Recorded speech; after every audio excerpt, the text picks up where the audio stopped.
attendance to see if we have a quorum. Greg Lozero, Present. Vic Beretta, Present. Tom Zecca, Present. Dave Delaney, Present. Lou Ferrara. Present. We have a quorum. Okay, we'd like to open up our public hearing. Let's stand with Pledge of Allegiance and a moment of silence. Tonight, I'd like everyone to think about Kyle Lowdy. She's an organizer in town. You see her at all the festivities in town. She volunteers a lot. She gives a lot of her time, and she's in the hospital recovering from a stroke tonight. So I'd like us all to give her a special thought tonight. I pledge allegiance to the flag of the United States of America and to the republic for which it stands, one nation, under God, indivisible, with liberty and justice for all.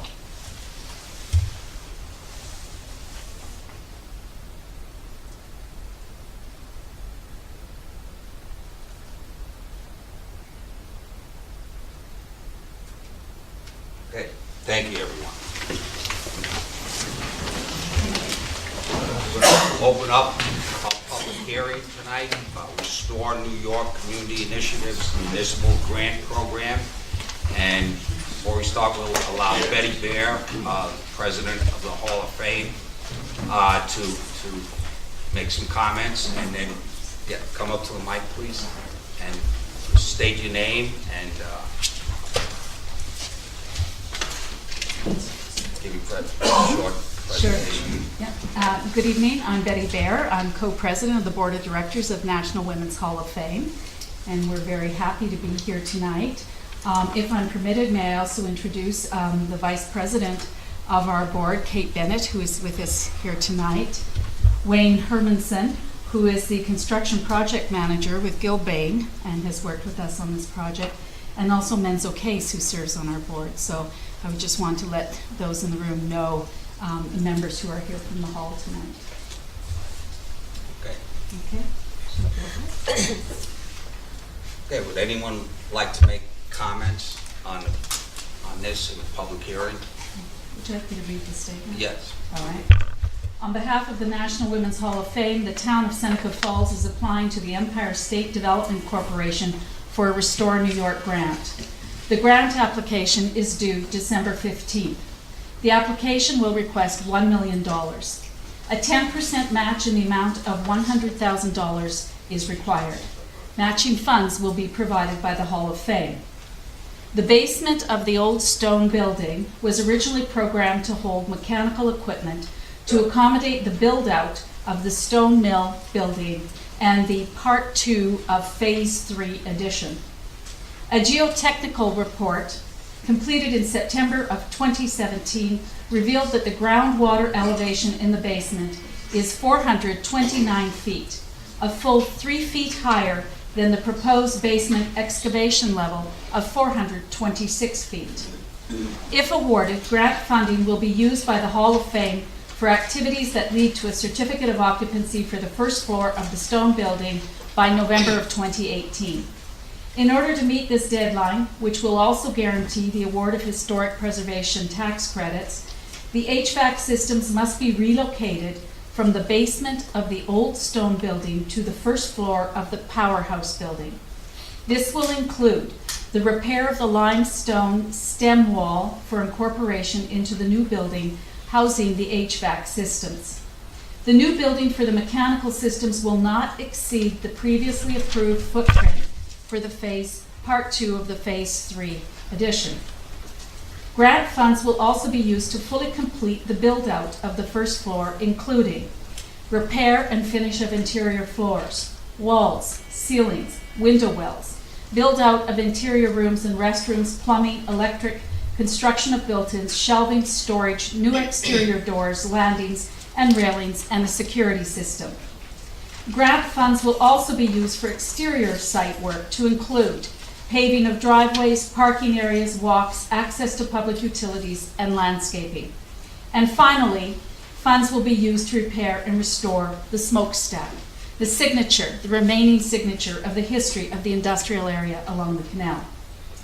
The Restore New York grant will close a funding gap in the amount of $1,269,142 due in large part to the need to relocate the mechanical systems from the basement. Thank you. Would anyone like to speak at the public hearing?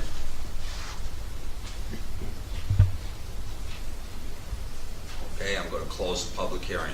This public hearing is closed. So we're going into our regular meeting now. We'd like to take a roll call to see if we have a quorum. Okay. Greg Luzaro, Present. Vic Paretta, Present. Tom Rizika, Present. Dave Delaney, Present. Lou Fryer. Present. We have We have a quorum. Since we already said the Pledge of Allegiance, I'm going to let that stand for the meeting. That's okay with everyone. I'm going to go to presentations right now, and first presentation is from Harry Bennett, Generations Bank.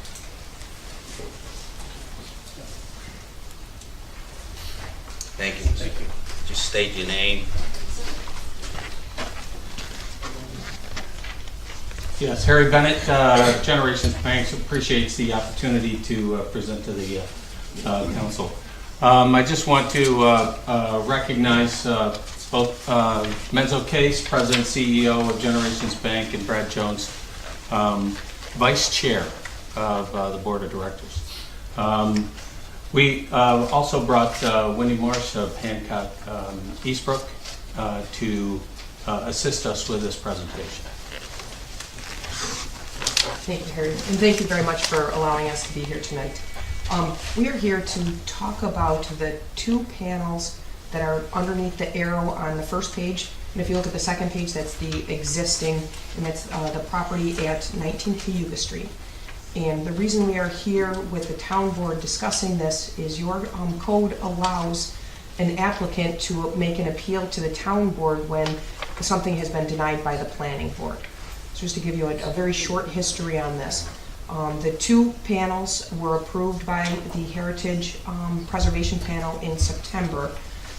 There's a question of whether or not there was planning board approval that's required for those two panels.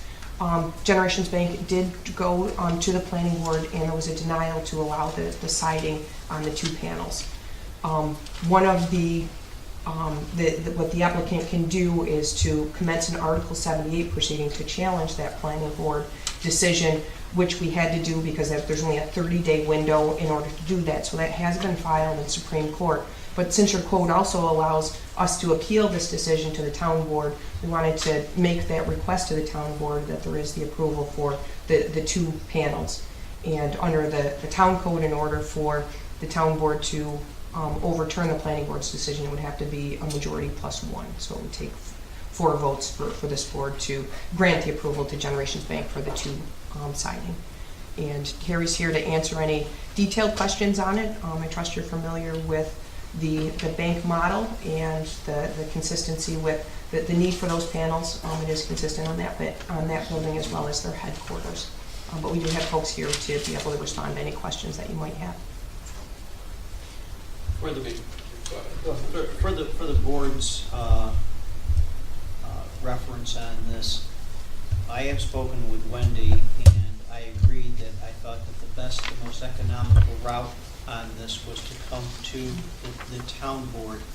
This was a matter that was heard by the board prior to my being on board. Apparently, they approved most of the remodeling of it. They did not approve this particular section. There were some comments at the time that I guess members of the board felt that they didn't give the right presentation or look to the building. However, since that time, they did the clock area out in front with the same material. And it also appeared that when they had denied it, the materials had already been ordered. The contractor had already had all the materials on site to obviously finish the whole job. There was a subsequent meeting that was planned where we were going to have the contractor come in and explain why the need for that particular area. And the chair of the planning board then suggested that we have Harry come back and do a presentation. Again, the initial determination was made before I was on board. I looked at this. Of specific concern to me was that the Heritage Preservation had already approved this. And there was also a public hearing, and it appears from the minutes that nobody really appeared at the public hearing. In other words, they called it, they opened it, they closed it. There was really no opposition, from what I can tell from the record, to it. But then the board made a decision. Since I would have to represent the town at the Article 78, it didn't make much sense to me at that point to bring the matter that far on behalf of the board. There is a provision where they can appeal to this board. It does have to be a supermajority. My recommendation, after consulting with Harry, with Mr. Case, and also with Wendy, is to simply have this board, in this particular instance, do this. And I say so because in this sense, there is a route they can go back to the board, and I think Dan, the chairman, has indicated a willingness to hear this, but it's a question of timing. The last meeting that Harry came to, we had a problem in the beginning. We barely made a quorum. So under the circumstances, I felt that the shorter distance between 2 points was to have him come in tonight. It would take 4 votes of this board to override an inferior board to us, which is a board that we created, the planning board. Typically, the town attorney would not encourage this board to overrule one of its own boards, but I honestly think that this was not a question of overruling. I think it's a question of straightening the matter out. I believe that ultimately the planning board would go along with this, but it's a question of timing, and under the circumstances, this doesn't seem like a monumental issue. So under the circumstances, I would encourage the board, and I would hope unanimously, to approve this evening so that they can button this up before the real bad weather sets in. And I would note there does appear from my conversations with Harry, there are, and with, I think Mr. Mitiga is your contractor, there are very good reasons for doing this, and it doesn't seem appropriate to deny this. My feeling is that in Article 78, they would probably prevail anyway. So I would encourage this board to simply allow this to go through in a superseding way. And again, I don't normally encourage that by one board going against its internal board, but I think it's a question of that, what would happen eventually anyway. So that's the background to this. My comment was only that I think we need to send a message out that we want to be more business friendly to all businesses. To put a business through, how many days has it been? 124 months? Yeah. It's not business friendly. We need to represent all businesses and move this along as fast as we can.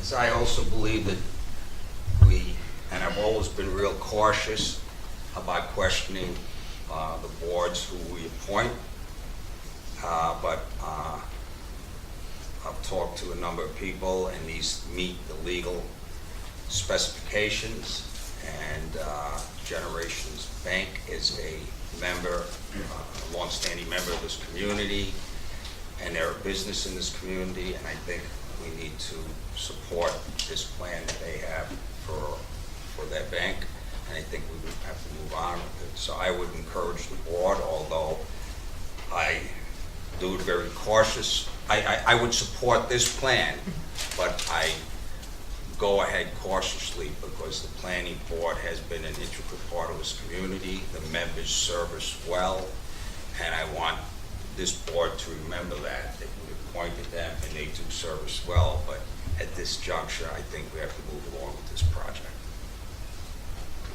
As the next chairperson for zoning board, the village of Seneca Falls, I know these things that come up, these decisions that we made at the zoning board when I was on the village that were questionable over somebody wouldn't put an Article 78 against us. And we worked it out and took care of it. We didn't go 120 days or whatever you people did. I think that's a little bit too long, but I would agree with the panel.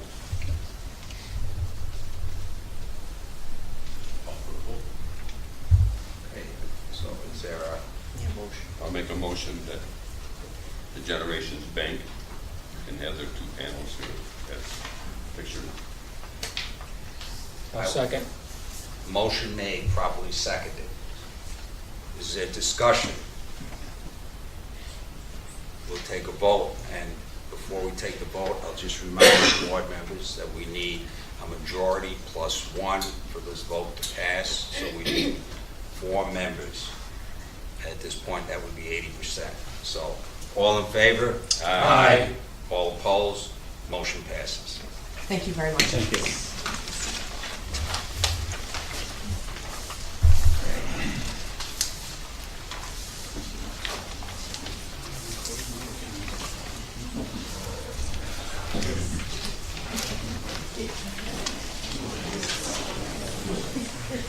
Okay, I'm going to go to petitioners, and after that, I'm going to switch up this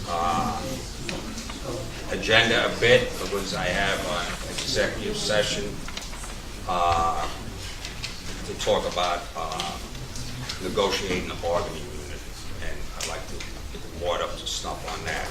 But we'll go through petitioners first. The first petitioner is It's a Wonderful Life Committee letter, and I'll read that. It's written November 30th, 2017, and it states, Supervisor Greg Lazaro and town board members.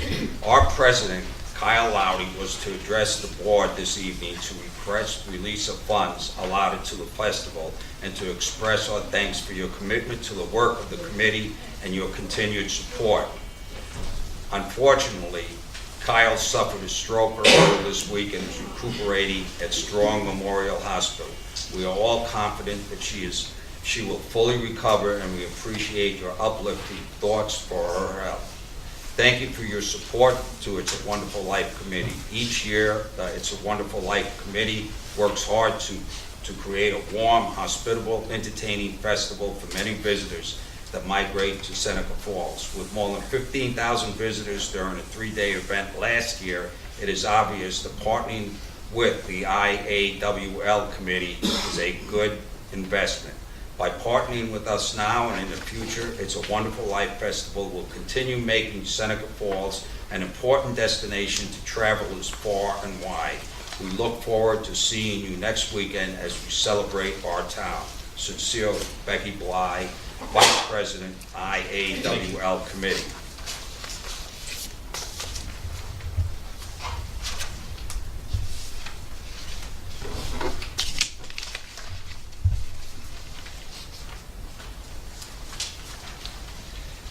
The next petitioner is Mr. Ron Piscatelli, and he's going to talk about taxes.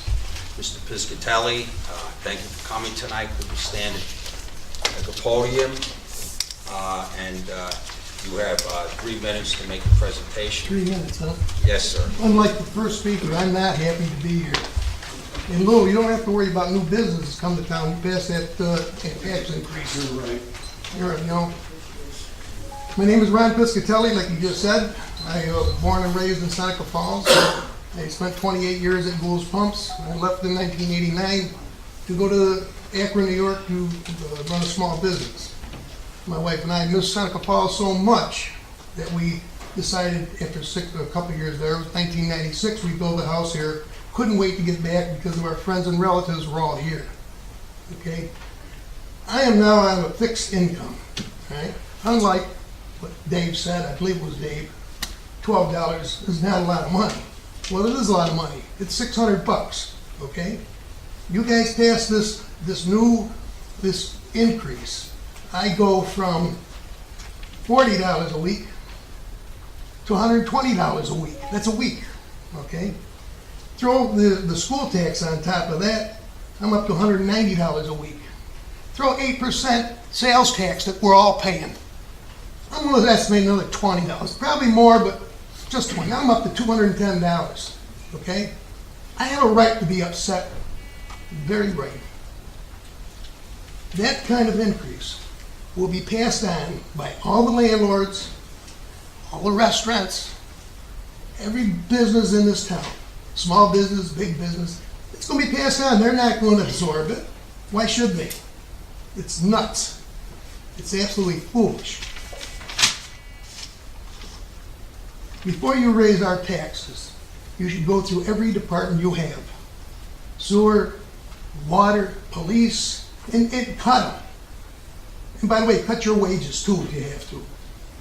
Your salaries, out. You know, there's a lot of places to cut.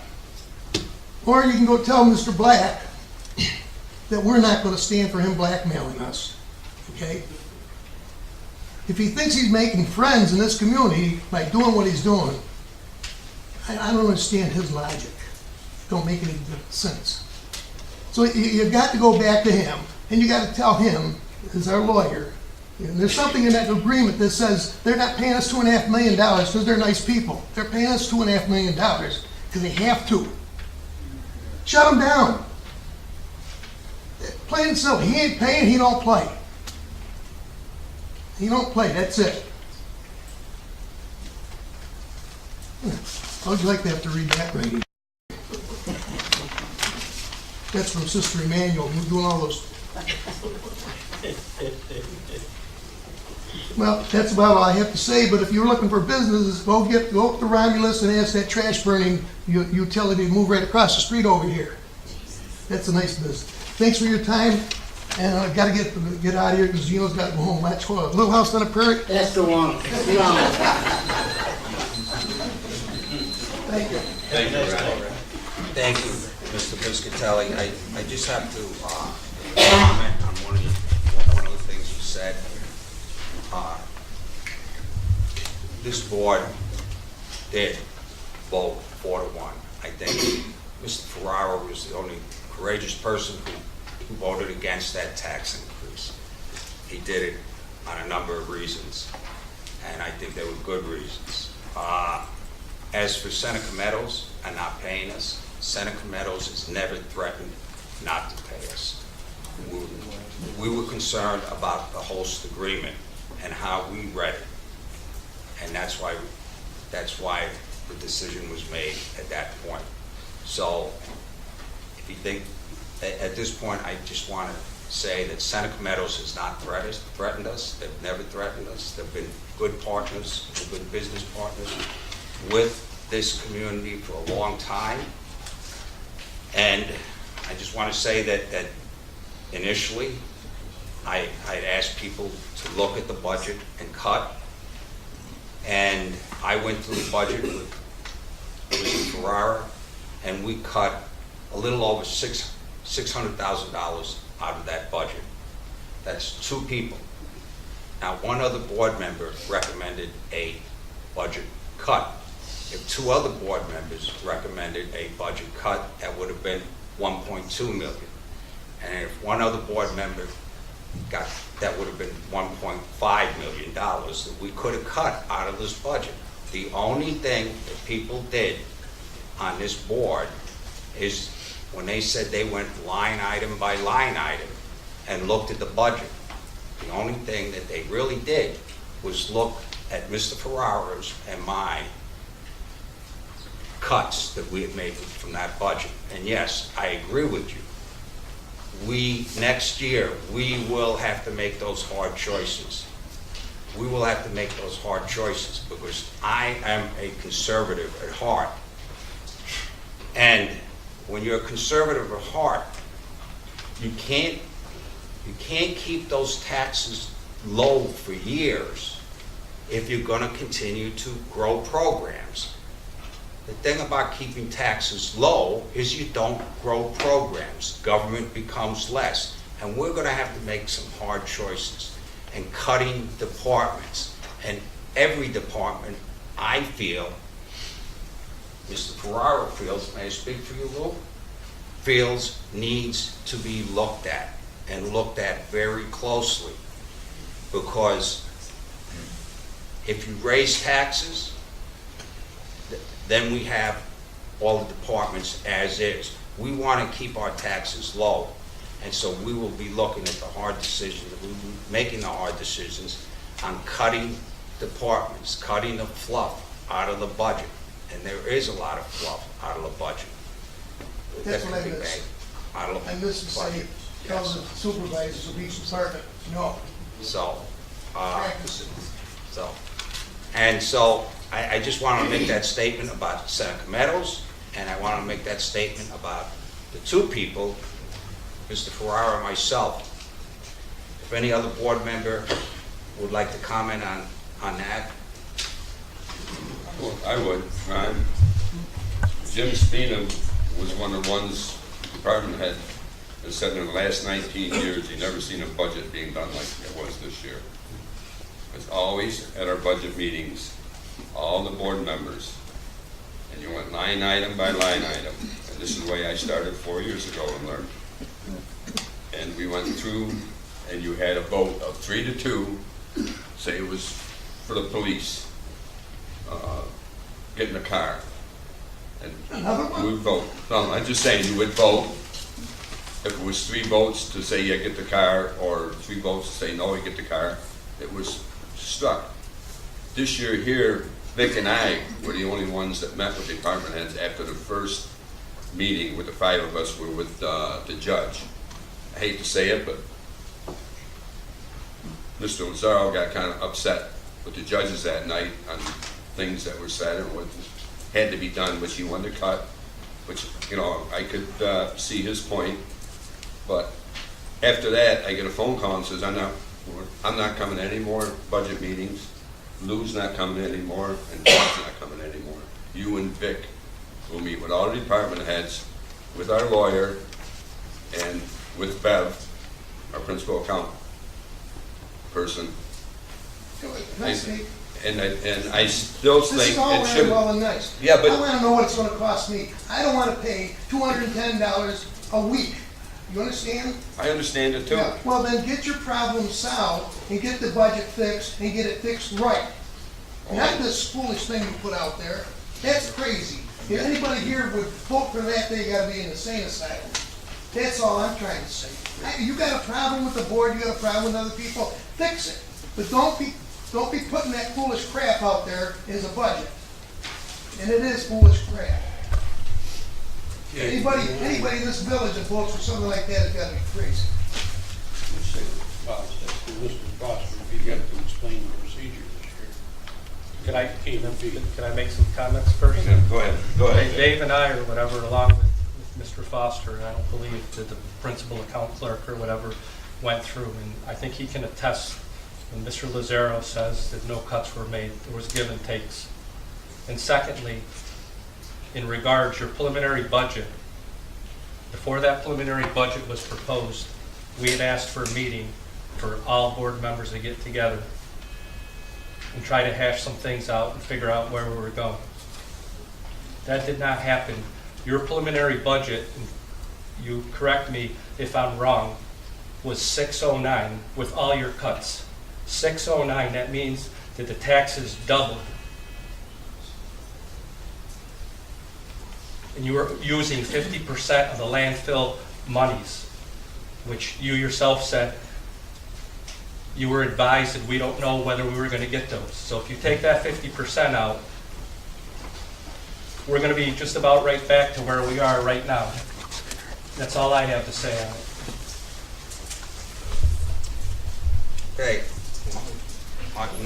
Our next petitioner is Robert McGill. Is he in the audience tonight? No, I don't see I him. haven't seen him tonight. So, yeah. So our next petitioner is Allison Stokes on town issues.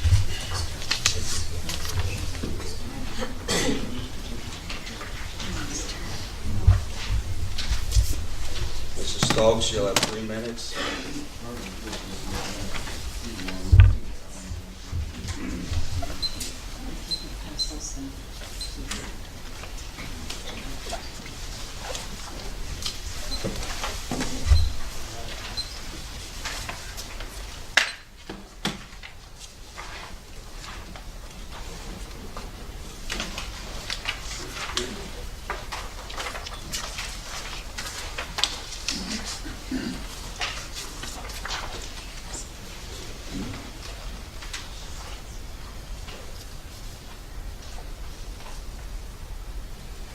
The Seneca Meadows landfill is suing the town of Seneca Falls. SMI is suing us. I have created a timeline of events having to do with legal issues involving the town and Seneca Meadows. This timeline is based mostly on facts from news reports in the Finger Lakes Times, all specifically cited. I have some extra copies if you want one. The timeline is important, but even more important is what is not in it. As I pointed out when I spoke at the public hearing at the last before the last board meeting, much discussion and decision-making on significant issues goes on behind the scenes and is not public knowledge. I'm going to give 2 quick examples. In December 2016, Pat Morrell, attorney for the town, wrote a letter on behalf of the board to SMI attorney Scott Turner. I read briefly from it, and it's in this timeline. The year of 2016 has seen an unprecedented number of odor complaints. Section 185 of the town code specifically allows the town board to place conditions on the issuance of the permit relating to odor. The town board will not issue this permit until the odor issue is addressed to the town board's satisfaction. Please contact the town upon completion, quote, of the, unquote, of the mitigation project. So an inspection of the facility can be attempted to confirm that this issue has been addressed. Month after month, the town did not issue the permit. Then on May 2017, despite odor complaints continuing and with no facility inspection, the board voted 3-2 to issue the permit. The town board went against the legal advice of its attorney, and there was no explanation for why. In a similar vein, the town hired a prominent municipal and environmental law firm in Rochester, Boylan Code. Boylan Code was there at the public hearing on the local law that would rescind Local Law 3, mandating the conclosure of the landfill by 2025. In the manner in which the town enacted this local law, it violated secret. It's hard to believe that Boylan Code recommended this. A Supreme Court judge annulled the law. It seems clear that the board did not follow Boylan Code's advice. All behind the scenes, all at the taxpayer's expense. Where is Boylan Code when we need them?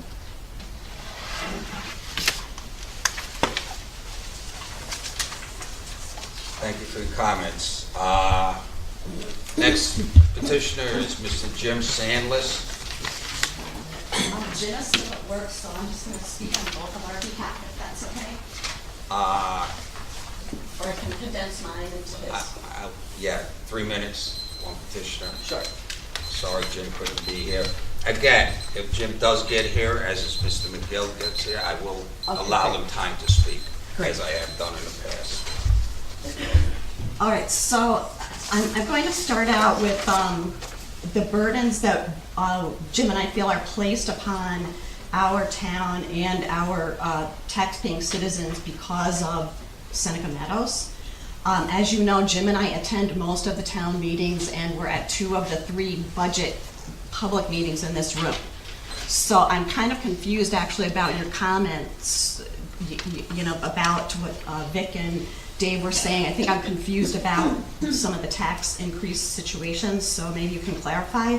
But first and foremost, the tax increase and potential financial hardship placed on the residents, it is our understanding, based on attending meetings, is created by the landfill supposedly threatening to withhold host agreement monies.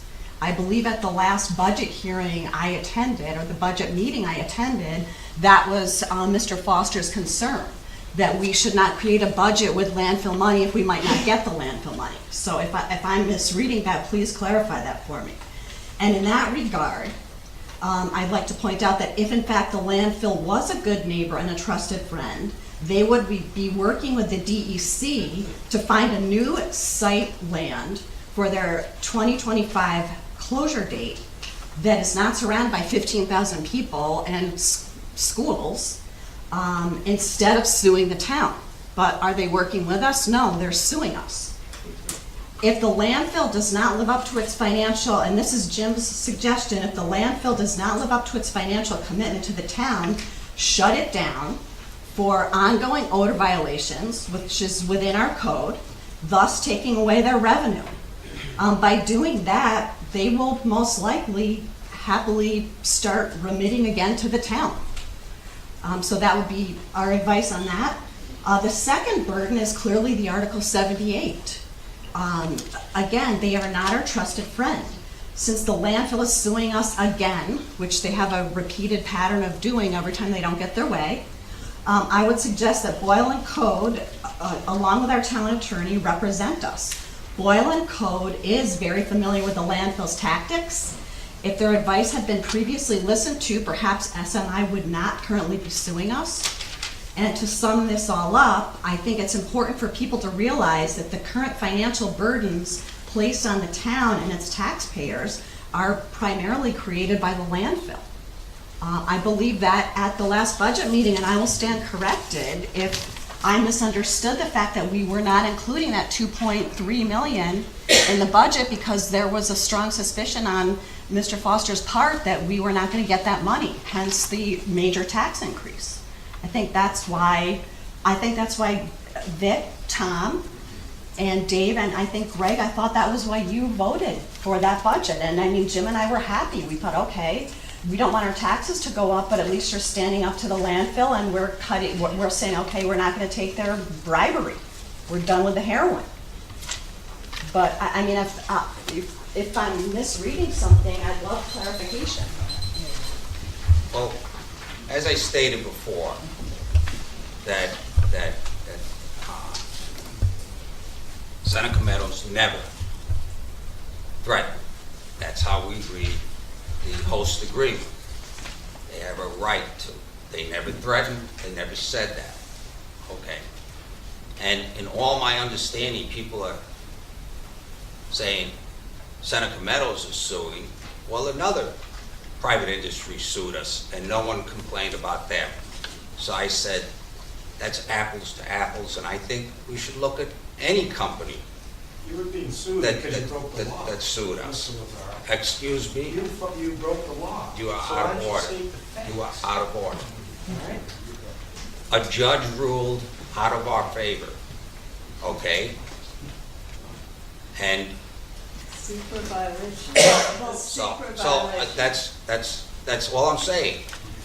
Can I get some clarification on then why at the last budget meeting, I believe everybody up there knows what I'm talking about. Why then we suggested eliminating landfill money? If they are going to in fact continue to pay us, great, for the next 8 years, while their host agreement is still, then why would we completely factor out landfill money and not gradually decrease our reliance on it or use it for infrastructure, et cetera? I guess I'm unclear, and I'm going to guess a lot of people who are here are wondering why the dramatic tax increase, no landfill money, if in fact the landfill is going to continue to pay. And we weren't sure whether they were going to pay based upon the host agreement. Okay? So Okay. we couldn't have had a conversation with our good friend and trusted neighbor and found this out? And we're creating an entire budget and really creating some hardships on that? I stated my comments, they're very clear. Your comments are very clear. We seem to have a difference of opinion. Let's leave it there. Can I make a comment? Yes. Law Yes. 2 that we did originally, Boyle and Code told us to do a long form seeker. The town got another lawyer. We did the short form seeker. We passed that law too. While Luke and Painter came up and fought that law because they said it wasn't right. We didn't do the long form seeker, which they won in court. Boyle and Code told us that at the beginning. If we followed what Boyle and Code told us, and I still think we should get Boyle and Code on board to Yes. fight Yes, absolutely. this upcoming court. I would recommend Boyle and Cole myself. I would love to have them back because they gave us good information. Yes, We I- pushed, Law 2 got pushed through with a 3-2 vote, but on a short seeker, which was wrong. Yes. And Dave Starcino called me up after this happened, and he said, Dave, what did I tell you? You had to do the long form. I said, I understand. It wasn't done. And he says, you're gonna lose in court. And lo and behold, we did lose in court. And since they're familiar with the case, I mean, I think that's why, personally, I think that's why they should I'd love to have continue to Boyle and defend Cole back us. with us. And none of this has been public. None of this is coming out for the first time, and that's my point. You read the newspaper, you read what happens. Out of order, and it's Mrs. not Mrs. talked about. Stokes. Annette Lutz. State your name. You have 3 minutes to speak. I know. Few ways to save some money: close the pool, freeze pay increases, freeze hiring, and stop paying Barton and LaJudas so much money. When I was on the board, we paid them over $500,000. Okay, but that's not what I'm up here for. I'm Annette Lutz, live in Seneca Falls. November 2016, after a very stressful, in my opinion, a dump-controlled election, I lost. I was sad that I had lost, but I was also glad that I had lost. And Tom, you may understand exactly what I'm talking about. Politics on all levels. It seems it's so much about power and not enough about people. This year I have watched and listened as this current board navigated the slimy waters of small town politics. Some of it was not pretty, much of it was done behind the scenes. Tonight, this will be this board's last official meeting. So tonight, board members, I am here to say thank you. Surprise. Well, obviously, you did not all see eye to eye. You all persevered and did not quit midstream. So I say to you, if while serving on this board this year, you made your decisions out of your love for our town, thank you. If you asked questions and started dialogue instead of agreeing to blindly vote for something, thank you. If you took the time to listen, really listen to what all your town employees had to say and genuinely cared about what they were saying, thank you. And if you met with and talked to the townspeople with an open mind and did not complain or mock them as soon as they left, thank you. And if you can look yourself in the mirror and know that you did the best you could to represent the majority of those whom you serve, thank you. Next month will be a new year. Yet it will have just one new member. But as we know, one person can make all the difference in the world. A new year. The possibilities seem endless when looking at a new year, right? People anticipate new beginnings. People look for change or to improve their life. Every year I want the same 3 things. One is the hope that the new year will be better than the last one. Second is my desire to stay healthy. And lastly, my wish is that this human race of ours will learn to be kinder to one another. I am wishing these same 3 things for this town board. First of all, that 2018 is better than 2017 for each of you individually, collectively as a board, and through your actions for the town. Second, that you all have good health and work together to make decisions that keep our town fiscally, environmentally, and emotionally healthy. And finally, that you all realize that kindness goes a lot farther and gets more things accomplished than anger and bitterness. Good luck next year.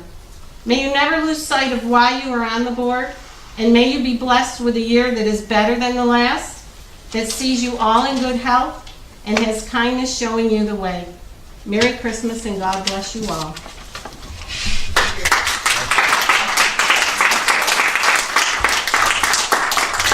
Mr. McGill come in. Mr. McGill, a little late, but as I allow people to come in, they speak. You have, again, state your name. You have 3 minutes to speak. Robert L. McGill Jr., Waterloo, New York. I would like to thank the supervisor for the privilege of speaking tonight, because what I'm speaking about is privilege of floor. The United States Constitution does not guarantee anybody the right to attend these meetings. It does not guarantee the right of people to speak at these meetings. State law gives people the right to attend these meetings, but not to speak at these meetings. It's up to the supervisor's discretion whether or not public comment is allowed at these meetings. Bob, you gotta speak up so they can hear you in the back. I can't hear you. Come on, you can do it. I got up at 4, for God's sake, and I've been working since 4:30. Anyway, privilege of floor is exactly that. It's a privilege granted by the supervisor. No one has a right to speak. Even the council does not have a right to speak unless recognized by the supervisor. That is the law. Now, the county, at one time, over 6 years ago, had a policy that after each petitioner, they opened the floor for comment or questions. And anybody in the room was allowed to ask a comment or a question. Well, what that ended up doing was controlling what was said by the presenters or the people that petitioned the board. They were very careful as to what they say so that they would not be corrected by somebody out in the audience that had a different opinion or proof that what the speaker had said was misleading or false. I am going to go to the county board and suggest that they start doing that again. They did away with it 6 years ago. They did away with public comment, period. They just opened the floor to the supervisors to ask comments or questions.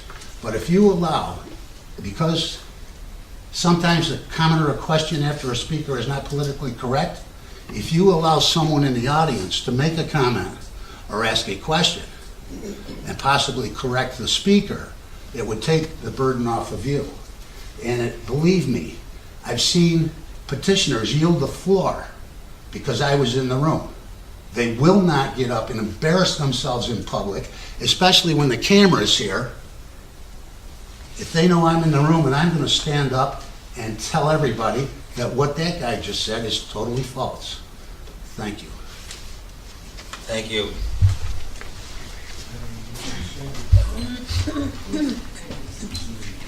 Speak of the devil. Yes. And I nailed you in a landfill summit, didn't I, Churchill?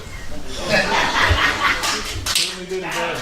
On film, too. You want to see it? Were you supposed to be on the agenda, Mr. Churchill? I did request to be on the Okay, okay. I was just told that, it's not on, but get up. You're on. Well, I was heard I wasn't on the agenda, so I did prepare. Okay, so, I'm sorry. okay. What's the point? At this point, I'm going to move to go into executive session to talk about a collective, an upcoming collective bargaining agreement that we have to enter into, or we have to discuss and go into negotiations about. So I make a move to go into executive session. I made the motion. I need a second. Discussion. All in favor? Aye. All opposed? Motion passes. We're in executive session.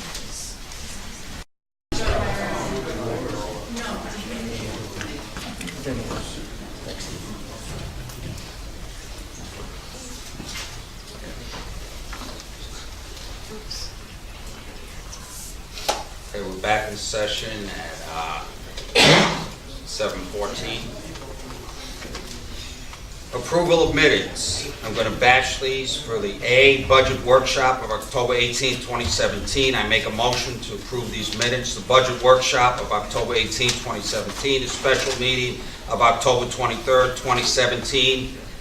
C, the budget workshop of October 25th, 2017, and D, the public hearings and meeting of November 8th, 2017. I made the motion, I need a second.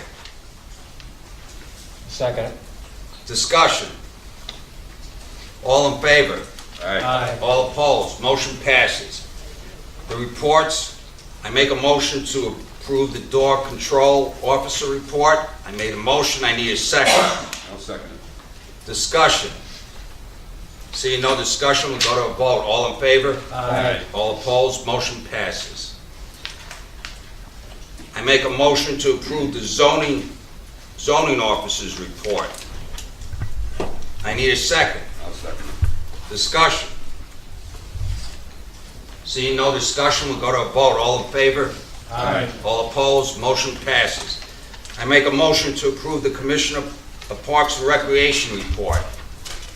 I'll second it. Discussion. Anything to add, Jim? Real quick, yes. One, Christmas decorations downtown. Wanted to thank and recognize Jim and Peterson Highway staff, and as well as Aaron Peslacco and Dwayne Swim for a 3 in the morning get down there when there was traffic to get it up, and that's really, they did a great job, and it looks wonderful. Yeah, it does. It looks great. They did great. So Jimmy, thank everybody for me, would you please? Thank you, Jim. Nah, no, not yet. Not this week. Wonderful Life Festival and 5K this weekend. 4,000 plus runners already registered, from my understanding. Wanted to give everybody a heads up that if you're parked anywhere down by the community center and down along People's Park and then out back in there after 2 o'clock, roads are going to be closed and you will not get out. So you have to, if you park in there, you're there until we close it off after the race because of the amount of people, safety considerations. And we had a meeting, Tim, right on Monday. Yes. And so Tim might even speak to that more later, I don't know. So I just want to give everybody a heads up on that, but we're looking forward to a great weekend.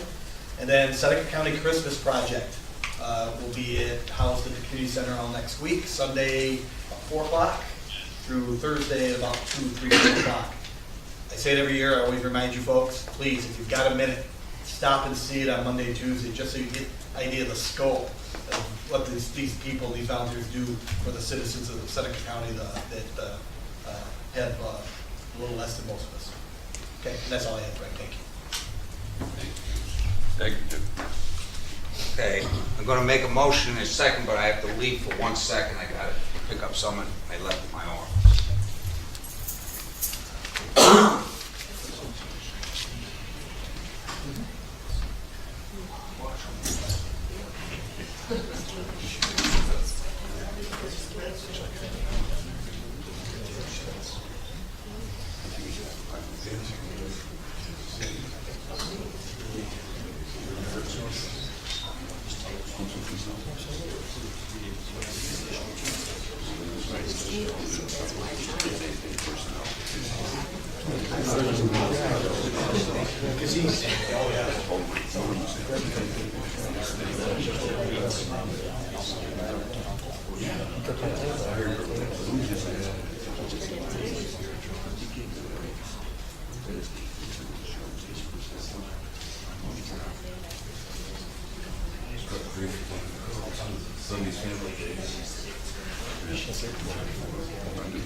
Okay, I make a motion to approve the highway superintendent's report. I'll make the motion. I'll second it. Motion made, seconded, discussion. Do you have anything to add? Just one thing on the Christmas decorations, I do want to thank Joe Sofo. He brought his bucket truck down to help us with that move at no charge. So I want to give a big thank you to him. Okay. Jimmy, what happened to those lights we talked about? The ones on the side of the bridge? Which lights are they? Those ones? No, they're back now. Oh, are they? Yes, they're up. Kyle Lowdy's fiance.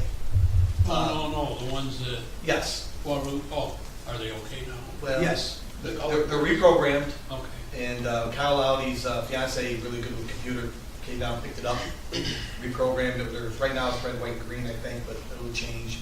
You know, it's not. It's not what we yes. wanted. No, it's not what we wanted, but you know, But it's at least they're on and they're up and they're on. Okay, one of the requests made of me, and I wanted to do it after your report and after Jim's report, I want to ask the board and ask Jim if this would be okay.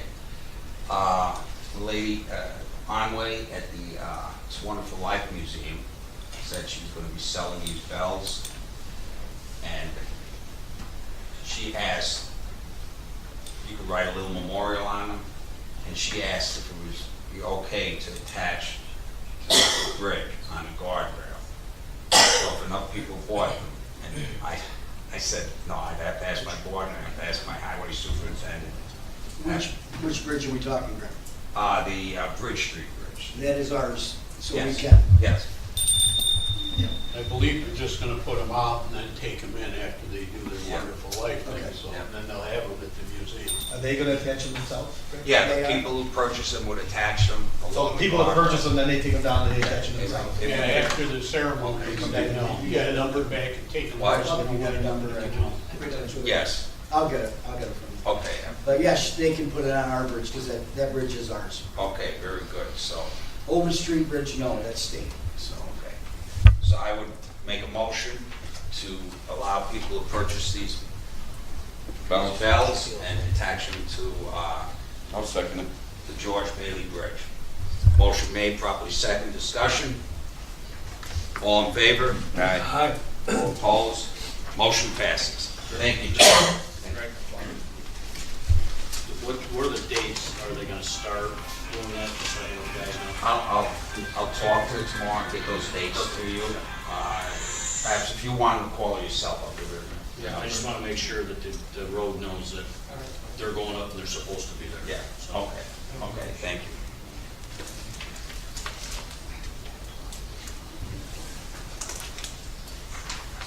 What was the price on those, Patty? I'm not sure of the price. I talked to her the other day about it, and I couldn't remember the price. Because tonight, I know they're out to Del Lago. That's why they're not here tonight. And later on, they have that meet and greet at Del Lago with the Where do you Wonderful get Life. those bells?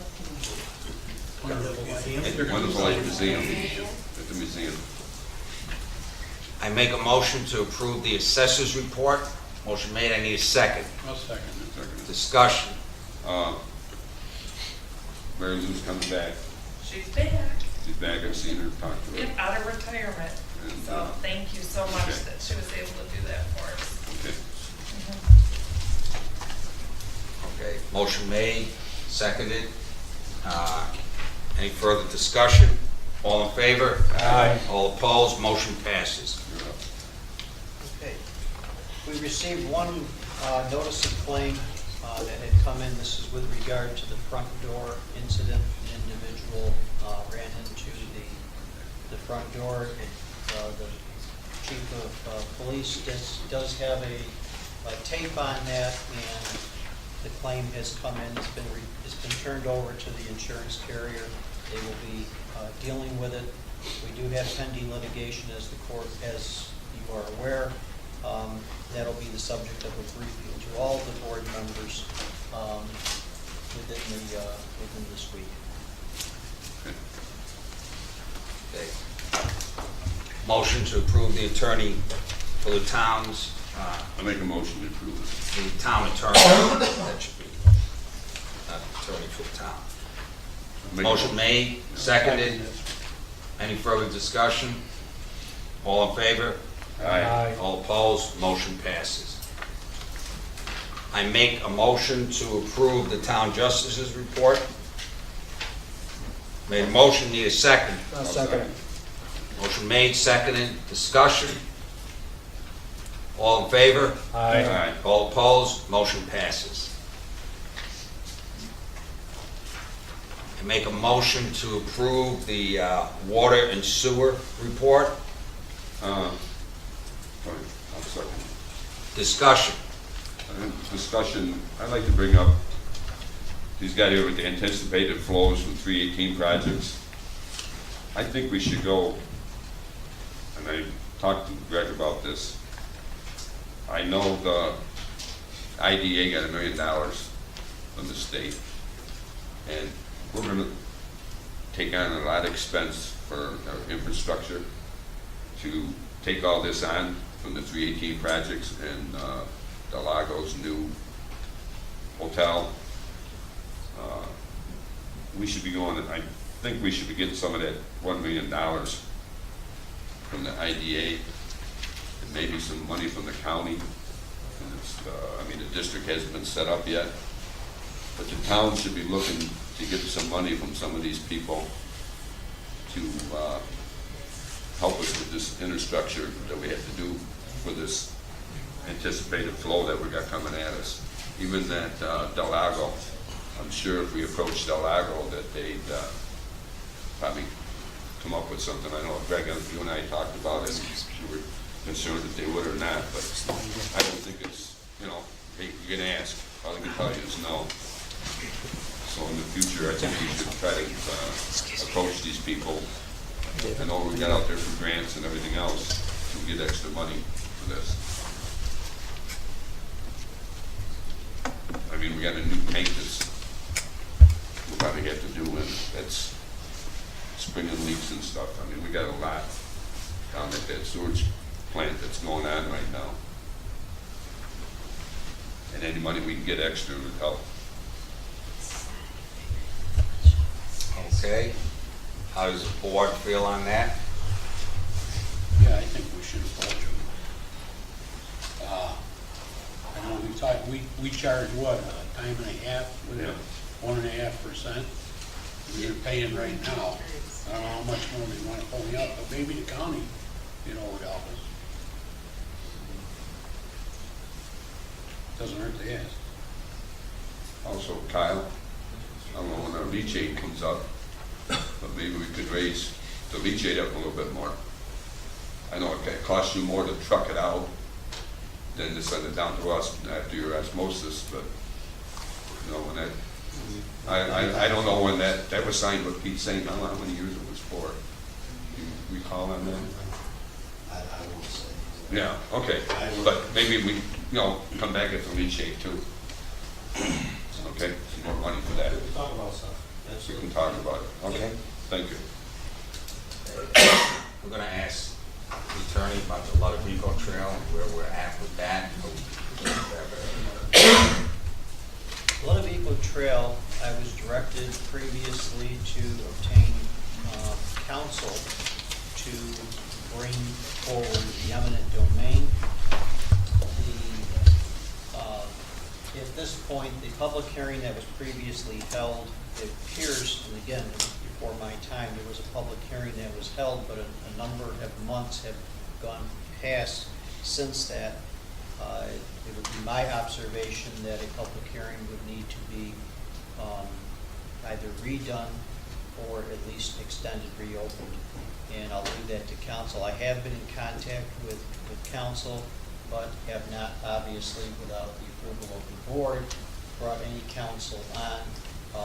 It's a matter, it's one of the issues that I said before in my report that's pending litigation. I would like to get the thoughts of the board on what they want to do or to what extent they want to go with it, but it's ready to go when everybody is on board with it. It's my understanding that with all the development that's going on 318 and the 414 corridor, and the 318 corridor, that we need to have this pipe bigger to take the additional flow. Absolutely. Is that We correct? need to get it to the plant somewhere. Right now, they're almost up and running there with the apartments, the added stuff that they're doing, plus the proposed stuff on the corner. And we're no further ahead now than we were last year. And we have to make something happen. I have counsel out of Buffalo who is prepared to go forward, but I also need to have the board's input. From my last review of where it was when we had the public hearing, there was certainly a decision to go forward one way or the other, so. It was. Okay, then I simply await just that direction to do it. I could have that meeting this week if that's what you want. I make a motion that David, Mr. Forster, goes ahead and discusses this with another council to go ahead with the eminent domain on the Ludovico Trail. I made the motion, I need a second. Second it. Is there discussion? I was wondering if we could just add to that why we're at the point we are with eminent domain. Can I comment on that? Yes, you may. It seems as though that the person that owns the trail had an issue with government for whatever her childhood was or whatever. She had an issue with governments in general. That was the story we got. And then I guess from that point, that was the story that we were told. And then it all changed when she came up with a figure. It was $875,000. If the town gave her $875,000 to use the trail to put a pipe under it, then she didn't have a problem with big government. So that was ridiculous, and we countered back. We would give her a reasonable amount just to do this. The alternative to the trail is Baird Street.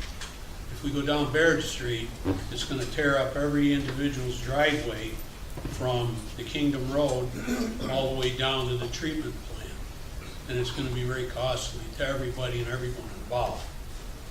And the proposal, the way I meant it, and we all sat through it, it's going to be a beautiful trail when it's done. It's actually going to be something people can use and enjoy. Right now, in places, there's mud puddles.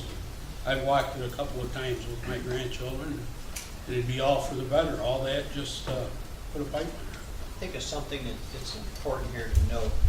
The eminent domain procedure is not to take the trail. Right.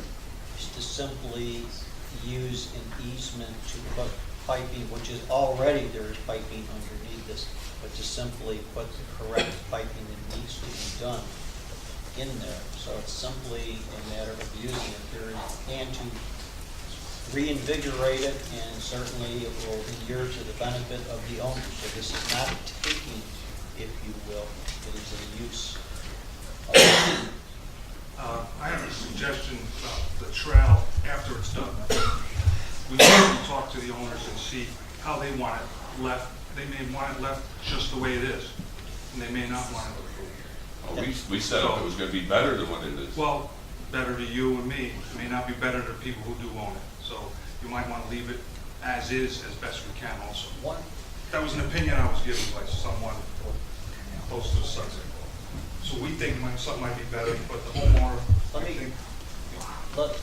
give you an example of one of the definitions of better.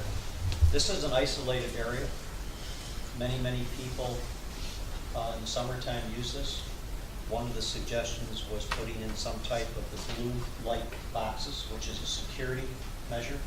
So if somebody is down there walking and something goes wrong, they have to reach out to a 911 immediately. This is prevalent on campuses across the country, but it's a type of thing where there's no overhanging wires. All you see is a box with a phone, but it's an immediate hit for the organizations, the public safety organizations.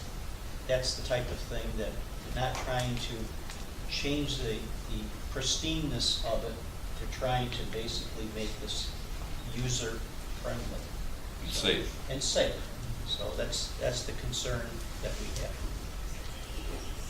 The attorney is Mark McNamara out of Buffalo, and very happy to contact him. I have already been in contact. I sent him a copy of the previous report in the public hearing that was done. He has all the documents. He has the engineering information.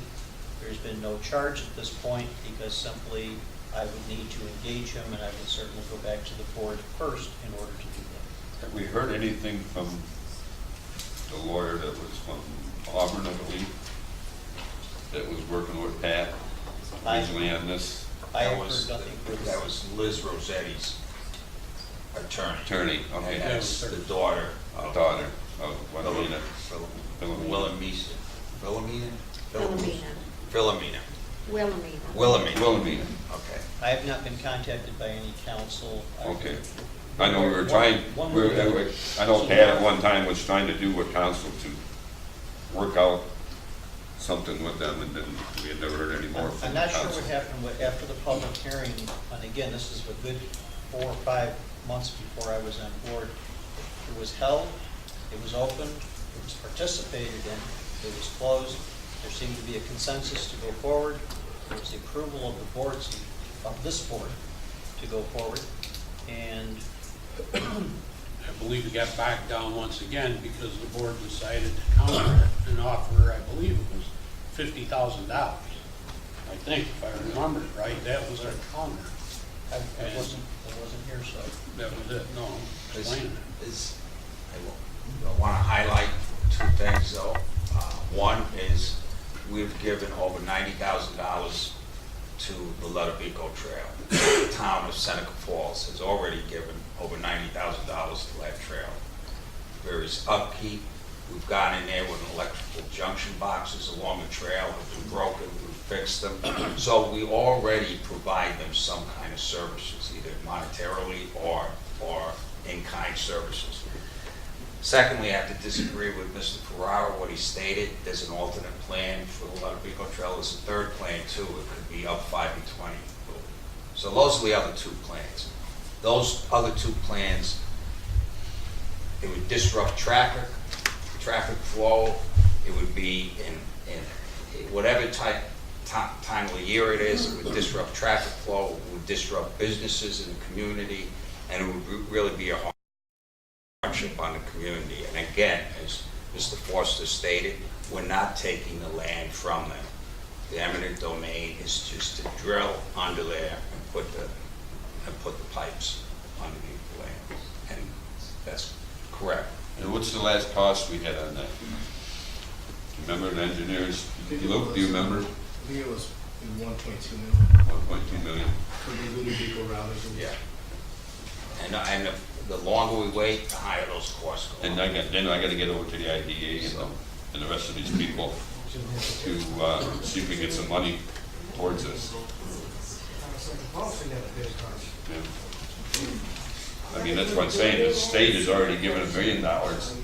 You know, you get the state police, you're gonna have, whatever district that's gonna be, Junius out there at the outlet mall, the service area on the thruway, and anything else that comes through Del Lago now and another hotel.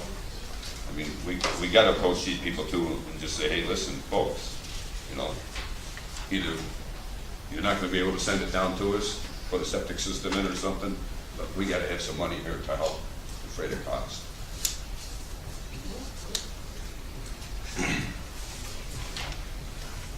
Okay, any more discussion on that? Water sewer? No.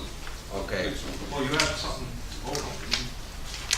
But I had a comment after you were done with what you were just doing. Go ahead.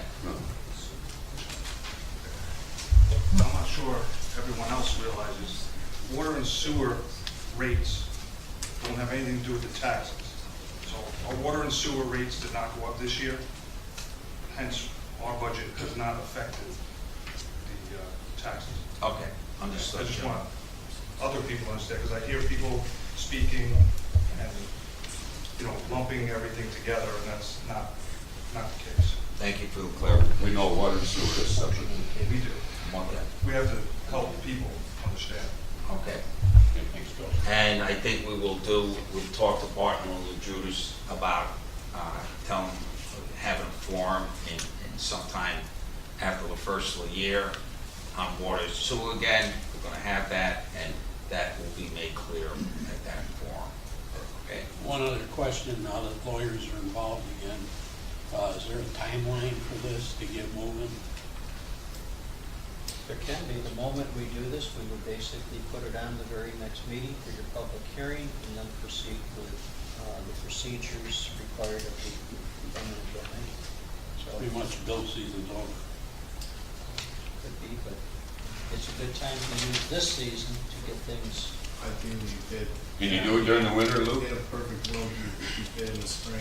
Right, which we tried to. Truncheon in the summer, late fall. Right, so we've already lost a year. And now we're gonna, I would, right. depending on how long the eminent domain process. Are they is. gonna directional bore that? That Was was- that the understanding I had?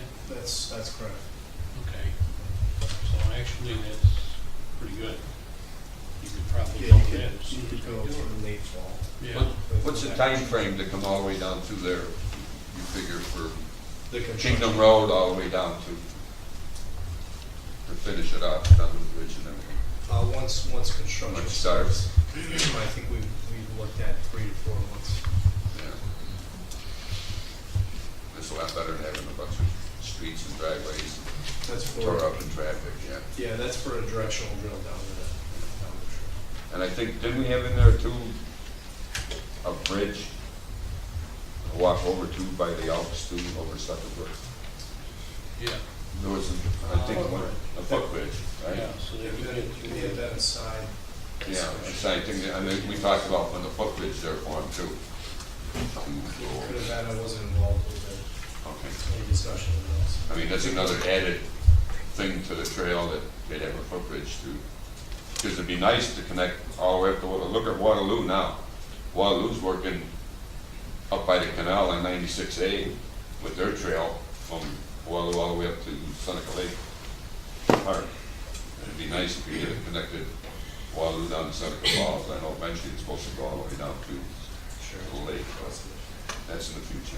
Yeah, it's not on us. Yeah, not on us. Well, at least I'd like to get, if we get the trail, depending with the main, do it, and have it visibly back in good shape, and be able to get all the way up to Waterloo at one time. Be a nice trail.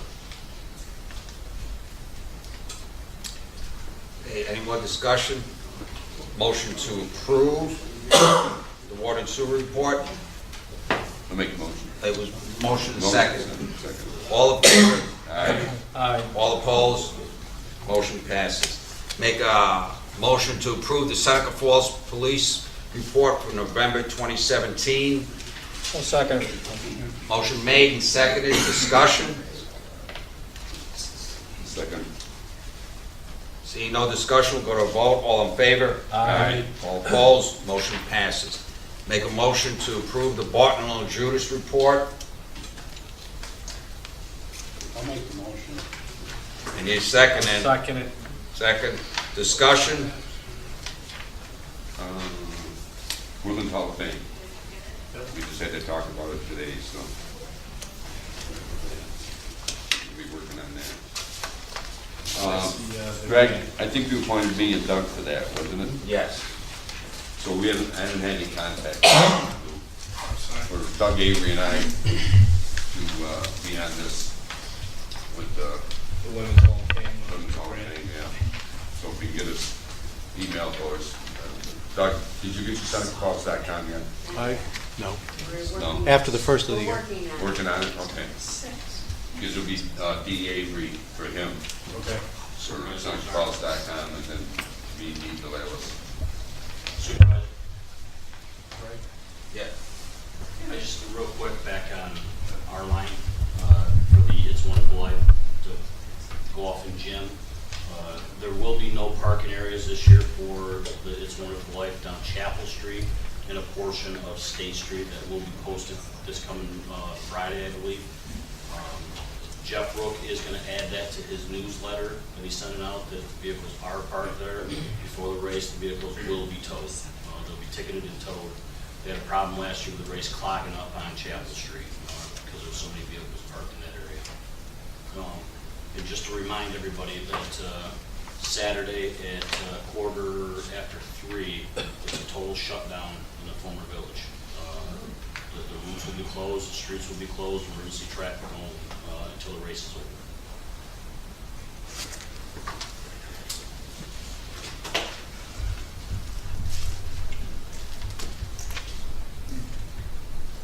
Okay.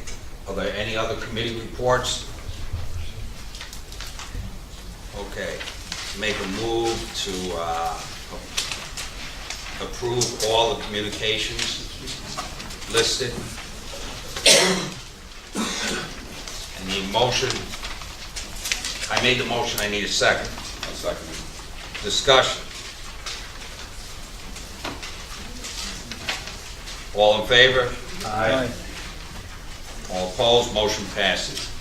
Under old business, I would think that the same, we're still at the same place, sale of condominium and surplus real properties. Yes. Okay, this last month. B, write-off uncollectible receivables, there's no report on that. Route 414 sewer line transfer from IDA to town. Is there any movement on that, Mr. Forster? Not to my knowledge. We will be, however, we have requested a meeting that was referenced last time when we had the meeting. I believe that we will have a meeting with their council as well. Okay. Under D, reappointment of assessment review member Gary Yancey. We received 2 new applications today. Have you reviewed them? Okay, so we're going to table that again, reviewing the 2 new applications. And, What about Mr. Yancey? We just leave it on the agenda? yep.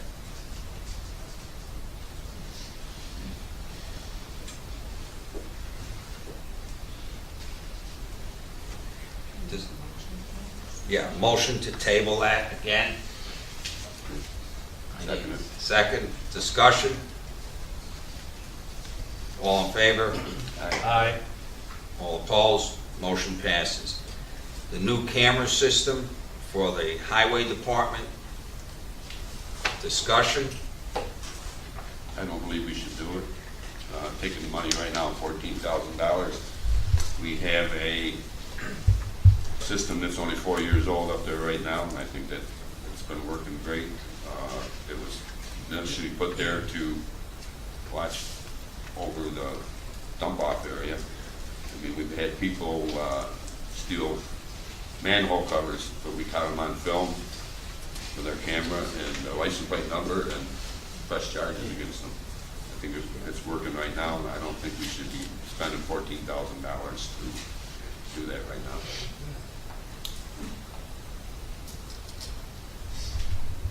So I would make a motion that we just stick with the camera system we have there right now.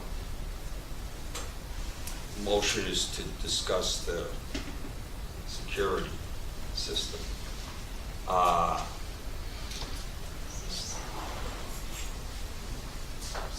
See, no second, we're in discussion phase.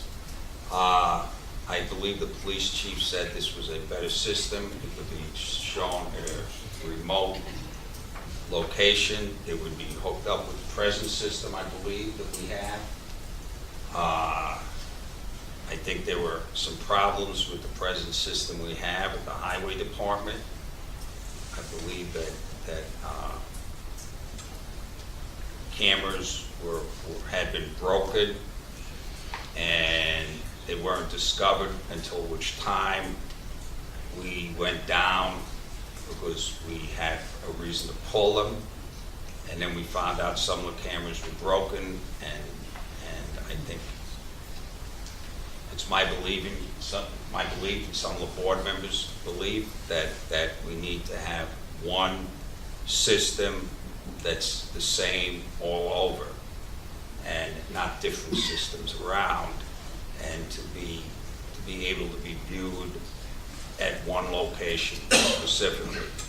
And these would have they would have a couple day more turnaround time, and they would be, I heard there was some problems with the way the cameras were aimed down there. That's what I was told, at least. And so I think we might want to take a good look at this, to whether we want a consistent system or not. And that's, you know, some of these things in the budget that are, people are talking about the budget with the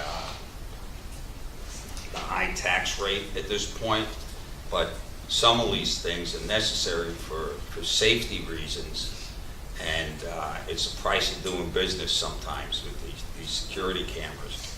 And some people might say that, well, 50 years ago we didn't have it. Well, we're not 50 years ago, we're today, and I think we should update it to the 21st century, and I'm not sure we're at that point right now. And that's the information I have. And I think that's the information you all have. Jim, they've all been fixed, right? Or do they know? All the cameras at my shop are all fixed.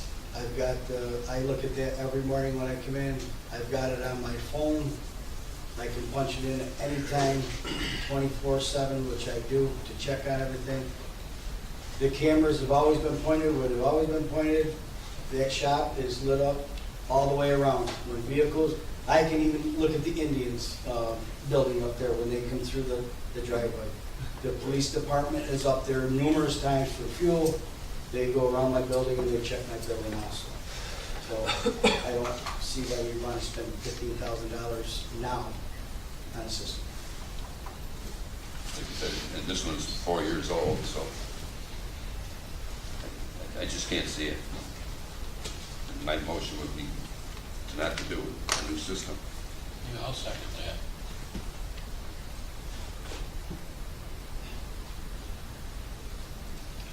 Any further discussion? All in favor? Aye. Aye. Motion passes. I don't have to vote, it's a 4-0 vote. I would, let me make a comment. If there's a 4-0 vote, the supervisor does not have to vote. And that's in New York State Association for Town Laws, am I correct? Thank you.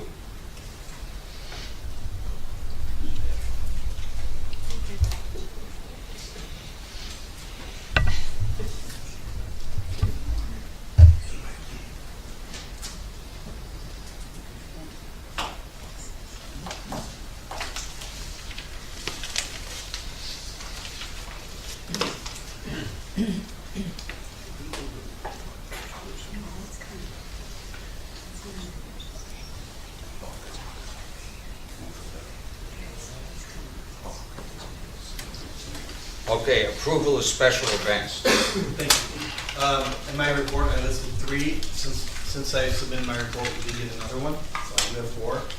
Greg, would you like me to batch them, or you want to go through each one? You can go through each one. The first one is for this weekend. It's a Wonderful Life Festival. I know they usually get that earlier, but this year they were a little bit slower to get back. We worked with them. We were under control, and insurance has been submitted. So that's for this weekend, 12/8 to 12/10. It's been reviewed by myself and Chief, and I think Jim had a chance to talk about. So that's the first one. Second one is this Wonderful Run 5K. People need to understand that's a separate organization that do those, even though it's under the kind of same umbrella of the weekend. They are a separate group. They also have submitted insurance. The third one is for Women March, Seneca Falls, Saturday, January 20th, similar to the one they had last year, on a smaller scale is what my understanding is. And that's Saturday, January 20th, from 10 a.m. to 2 p.m. And the last one, and they're well in advance, they always are every year, is the Right to Run 19K, and that is scheduled for Saturday, May 12th, 2018. That one is insurance pending. Of course, we have 5 months to worry about that, so it's plenty of time to come. So those are the 4. All are properly submitted and reviewed, and my recommendation is That was May what? Saturday, May 12th, 2018. And that one, just so everybody knows, they're trying to tie in a little bit more with downtown.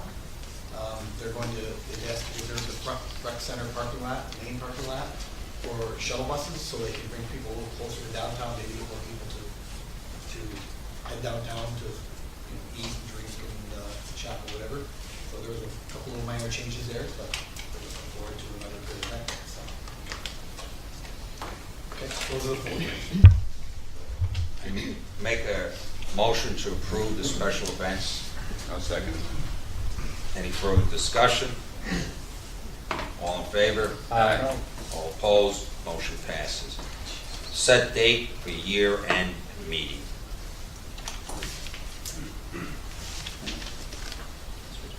say the 20. We have to set it as close as possible to, Close out bills and So everything. Phil's gonna be 29th, Friday, 29. 29th at 5, Friday night. Well, that's a big holiday weekend. School is off that week. I would say the 29th at 3 o'clock in the afternoon. Is that good for everyone? Yep. It's not for me, I can't make it at 3 o'clock, I can make it earlier. You could make it earlier? I can, if you did like 10 o'clock, 11 o'clock, yeah, How about noon? that'll work. Okay, 29th at noon time?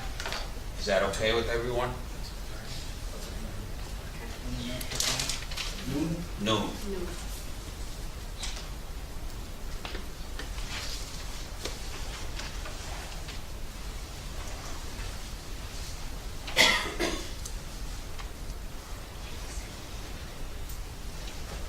Is there any press here tonight? Oh, he was here, he's gone. Won't get it right anyway. Pardon? They won't get it right anyway.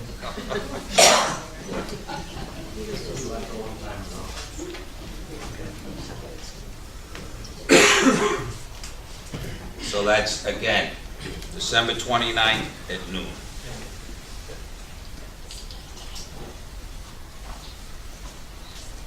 The engineering services proposal, site plan review for the solar farms. How do you pronounce that? I Name? would say if you want the actual pronunciation, look for Cypress Creek Renewables for that, but I'm going to say St. Alqui and Donati.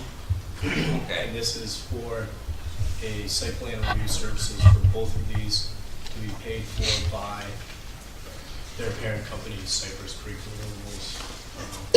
It's basically a SWIP and a super review, general site plan review of the two firms. I'm gonna ask again, is there still, Dave, is there still a way to put a moratorium for these solars in there? I know Waterloo's done it. Go ahead, answer the question. There's a way to do it. You can do a moratorium. Moratorium is not generally recommended as a way to go until you go through the reports to see at least what you have as a way of not discouraging pros and cons. You want to be able to have the pros and cons in front of you and then make a decision if it's not to your approval. Yeah, it's too late, I mean, it's too late to have one, because we got 3 companies already that have asked, correct? Yes. No, that's not it.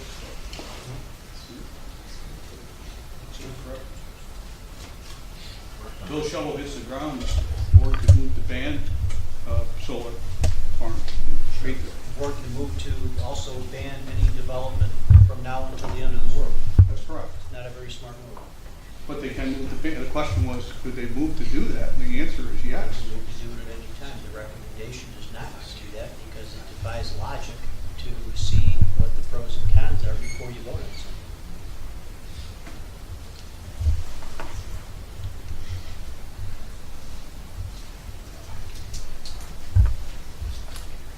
Do you have anything else to add? I can go into the details of the proposal a little bit.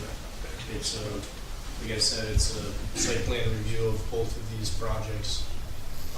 Things we would pay special attention to because it is a large, talking multiple acres. Be their stormwater pollution prevention plan, and then the seeker, which I believe they've actually already completed. And again, this is being paid. And again, by Cypress Creek. these services would be paid for by the parent company, the developer here, Cypress Creek Renewables. They may have actually even, we submitted a proposal to both them and the town, but they may have actually submitted that retainer check for those services. I'm not sure. Part of the reasons you do this for the benefit of everybody here, one of the reasons you do this, it's at their expense, they're doing a site plan that we receive the benefit of by then reviewing. We don't have any money involved, we don't have a dog in the fight, okay, if you want to look at it that way, but we do have the benefit of seeing development and looking at it, and then making an informed decision based upon something that we didn't have to pay for. That's why I'm not opposed, I'm not in favor of, one way or the other. It's a board decision. I'm just saying, get the benefit of the most bang for the buck and get as much information as you can so that the board and the citizens can make informed decisions. And you do that by getting as much information as possible, especially when it's not on our dime. Our deliverable would be comments, any comments we have, to both then and the town. And then a follow-up, basically an engineering review report, be just a brief summary of our conclusions or recommendations to the developer. Just out of curiosity, what would that, if the municipality was interested in finding that out in this particular case, what price range would that be? What they're paying for, what would the cost be to us if we wanted to pursue that deliverable?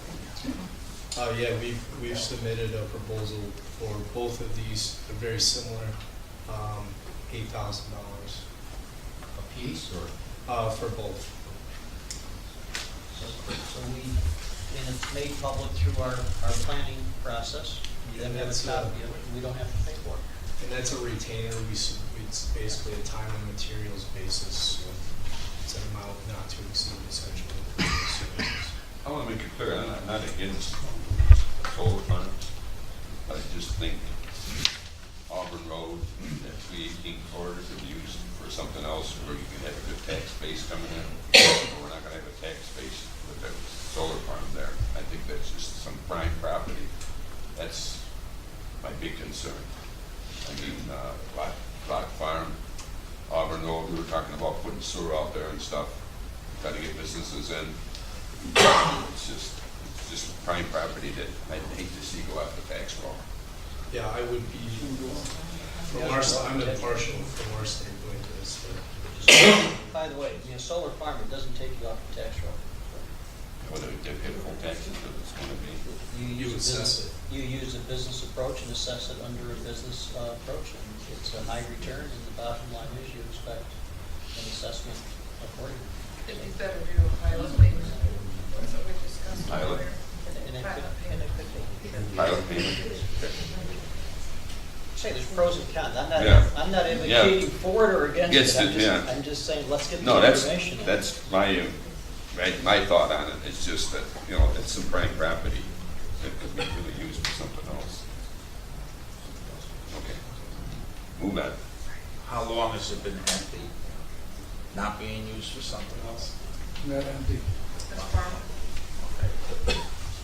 But they're willing to use it for something else. Or if we had store out there, we could probably. Go ahead. I think it's also important to take into consideration the wishes and desires of the property owner.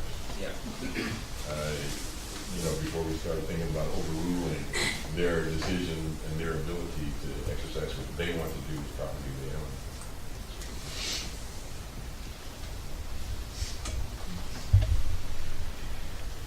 Okay.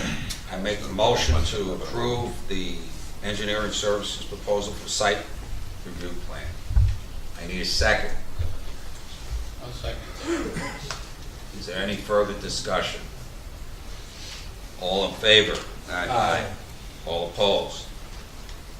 Motion passes.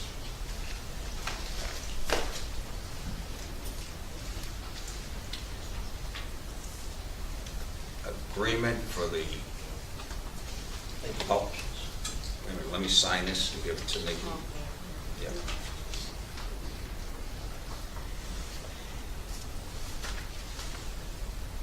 Today's date, 6th. Okay.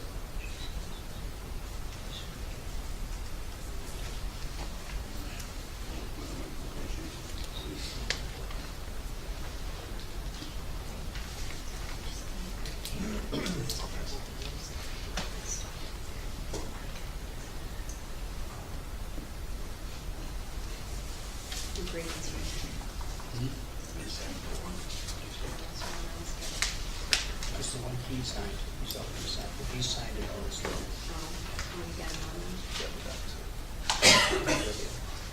He's already signed it. Yeah, they, no. Yeah.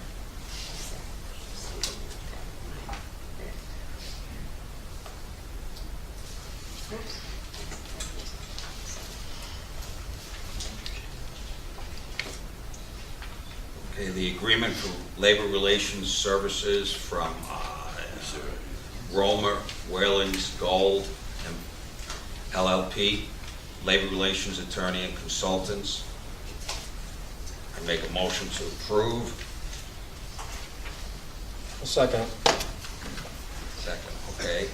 Motion made and approved. That's at a cost of $1,800 per month, and that includes any collective bargaining that we do also. Okay, this is a new one that we discussed in executive session.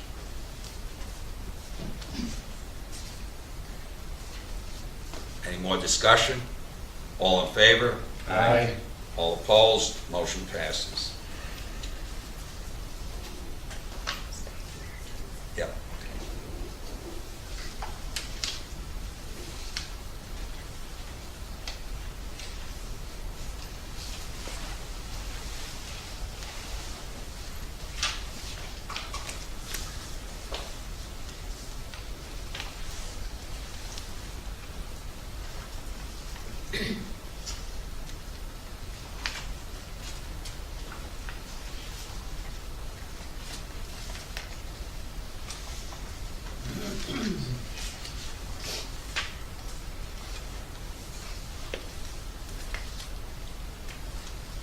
Okay.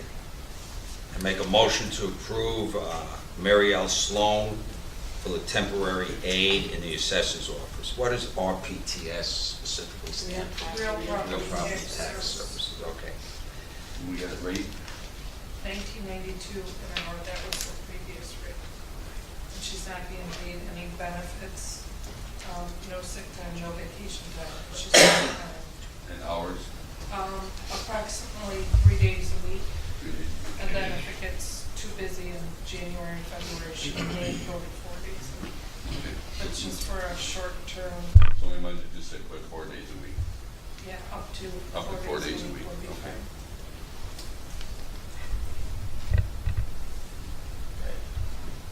Motion made and properly seconded. Any more discussion on that? All in favor? Aye. All opposed? Motion passes. I have a motion to authorize councilman-elect to attend new town official school, and that's Doug Avery. Made a motion. Second it. Is there any discussion? All in favor? Aye. All opposed? Motion passes.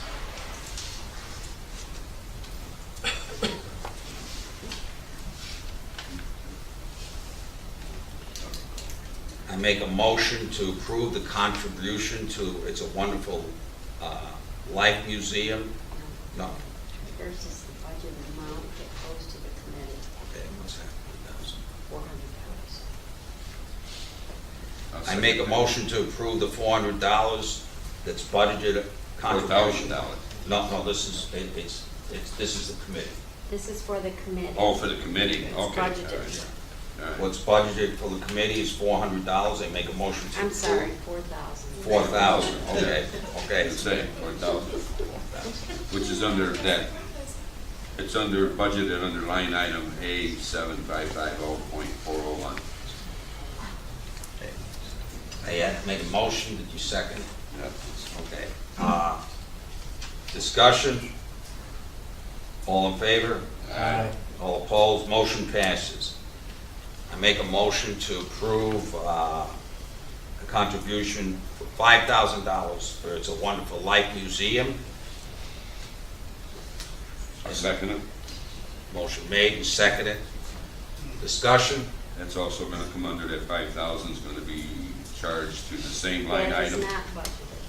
That No, is it's not gonna be- budgeted. No, it's gonna be charged to the same line Is item. it? That's what Bev told me. Okay. with a transfer from the contingency fund. It's not a budgeted item. No, it's not budgeted, but it's gonna be transferred from the contingency fund. I talked about today. Motion made, properly seconded. All in favor? Aye. Aye. All opposed, motion passes.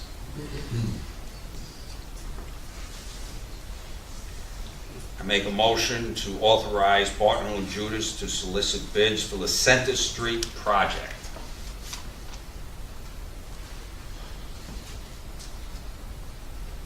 In motion, I need a second. Second. I'll second that. Discussion. Now, putting out for bids for this, is there any way, Joe, that we can do this in-house either too? The only thing we are doing in-house that we can handle is, we're putting the first two valves, one on Bayard and one on Ovid Street.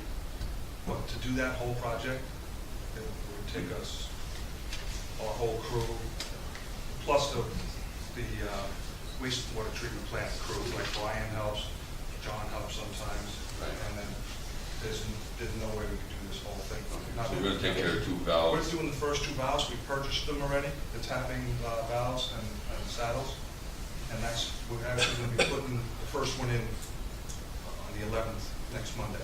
Okay.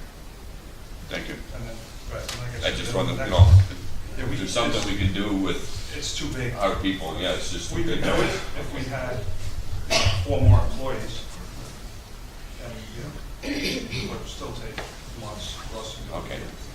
Thank you.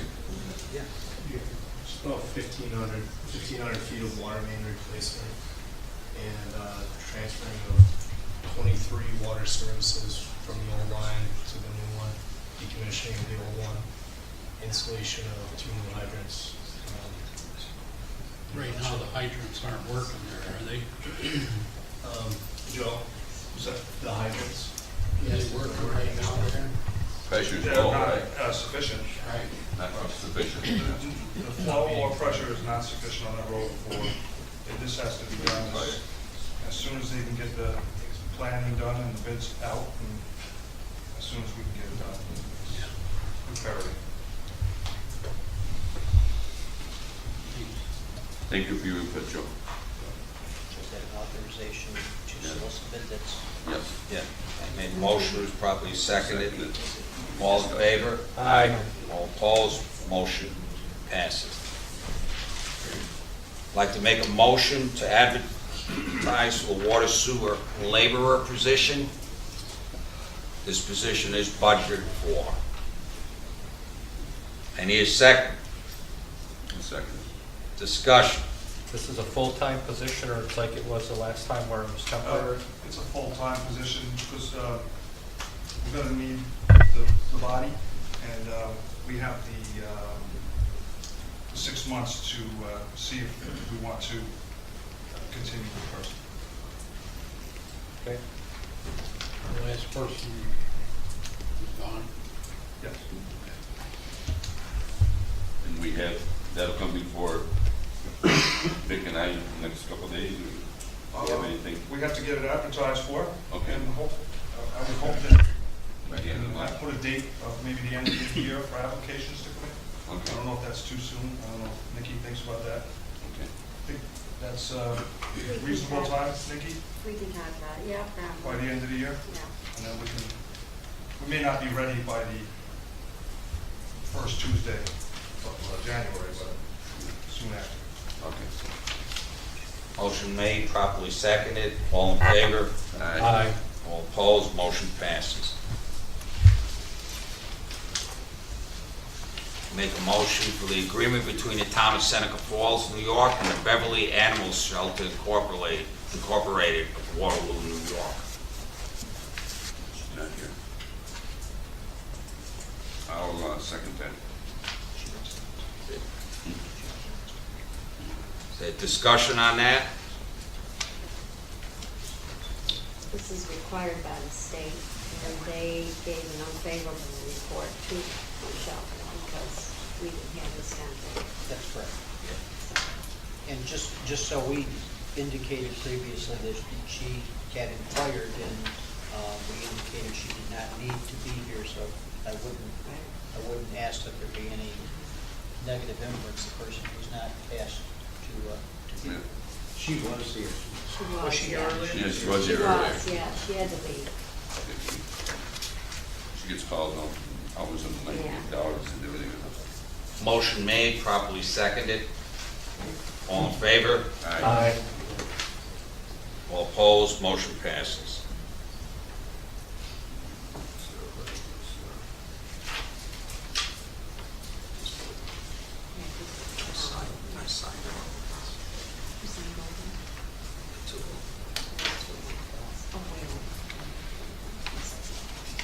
There you go.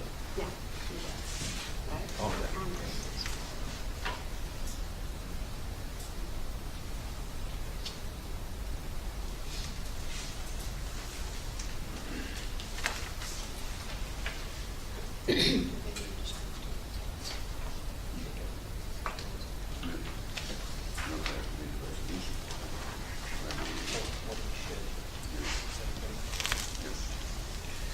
Resolution to appoint Sarah Wright, account clerk, effective November 10th.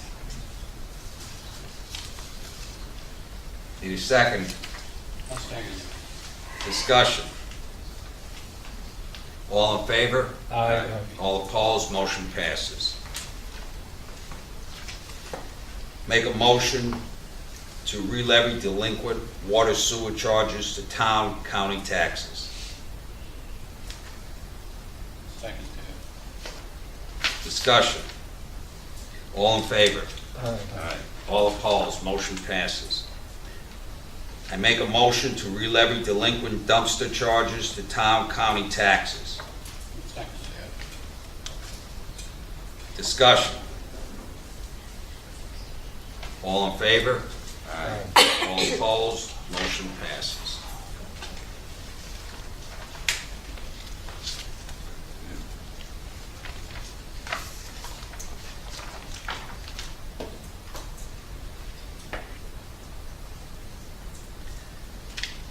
Discussion of attendance at Association for Towns training.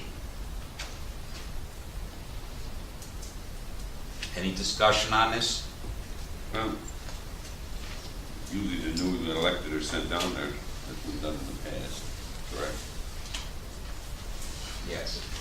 That's very helpful. I think the two newly elected, which would be Doug and I, Well, The New York one? New York City, yeah. It's usually in President's Weekend. I make a motion to, I would like to go, and I would like my tax collector, deputy tax collector to go. okay, I make a motion to have Mr. Avery, if he so chooses, to attend that training, and Ms. Nicolita Greer and her new deputy tax assessor. I believe, David, you've attended those trainings. About 3 years ago, yeah. Yeah, and so I would, Would it be a refresher? I attended one about the same time you did the last time. I believe that if you really feel it, I mean, I'll do you alone, but I think those 3 people minimum need to go, so. I make a motion that those 3 people attend the training. I'll second it. I'll second. Discussion. All in favor? Aye.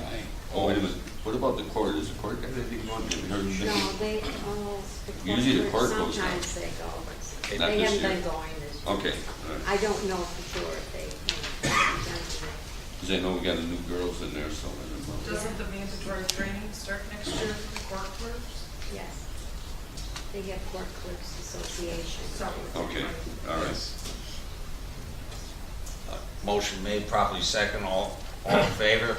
Aye. All opposed, motion passes. I make a motion that David DeLaylis attends this training. I need a second. I'll second it. Discussion. Seeing no discussion, we'll go to a vote. All in favor? Aye. All right. Motion passes.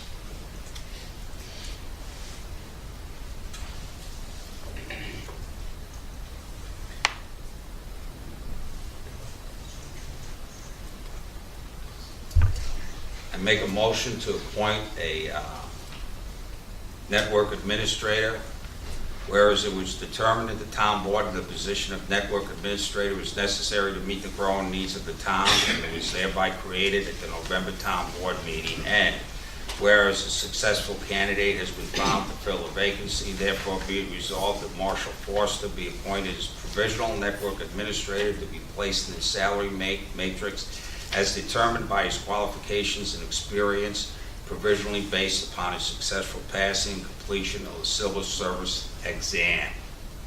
I'd like to make a motion to table that. I'll second that. Okay? Motion to table takes precedent. Is that right, Mr. Forster? You can take a vote on it. Yeah, okay. There's a motion on the floor to table. All in favor? Aye. All opposed? Nay. Two nays, right?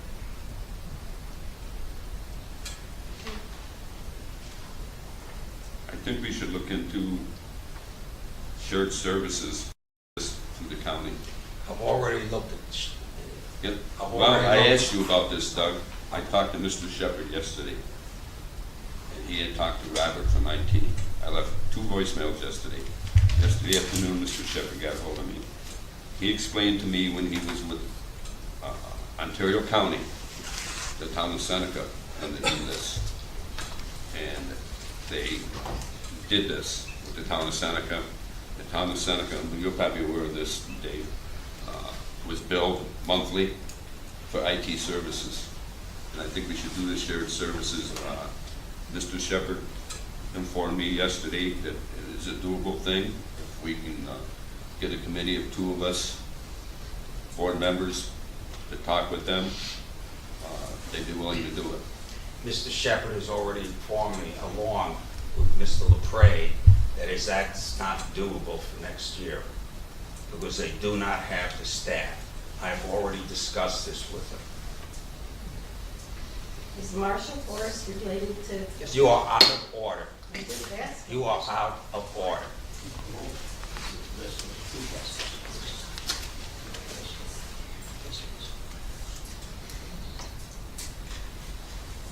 Mr. Motion is tabled. There is no more discussion at this point. Well, right now, we have the snowball, right? And I see Steve is here. If we don't have anybody right now, I would just like to ask Steve if he'd be willing to go on a month-by-month basis if we need somebody until this gets resolved. That's all I like to do. If you would be willing to do that, Steve, you're here. I mean, Steve Churchill's here. I'd be willing to discuss it with the town. It's a month-by-month until We discuss come it. up with. You are out of discussion now. We voted. No more discussion. Here's it. Some aren't too happy with some folks. I can only. No more discussion. I don't want to put anyone on the spot. It's uncomfortable for all involved.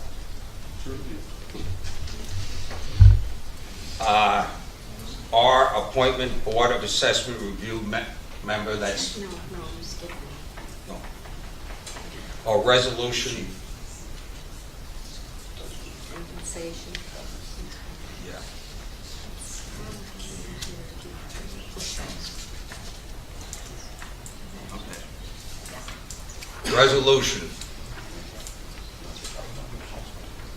Resolution. Whereas the town of Seneca Falls Principal Accounts Clerk Bev Walker was tasked with preparing the annual budget in conjunction with the town board, and whereas in addition to preparation of the annual budget, certain analytical operations are undertaken to ascertain what-if scenarios in terms of cash flow, expenditures, and income streams. And whereas in the most recent budget year, multiple spreadsheets were required to properly detail alternative income streams and budgetary requirements, thereby necessitating substantial additional time commitments by principal account clerk, and whereas the principal account clerk attended all budget sessions, met with board members and department heads, and formulated all necessary financial scenarios, thereby incurring additional work hours far in excess of normal budget preparation. Therefore, be it resolved that the town board, in recognition of additional time, effort, and work hours expended by the principal account clerk,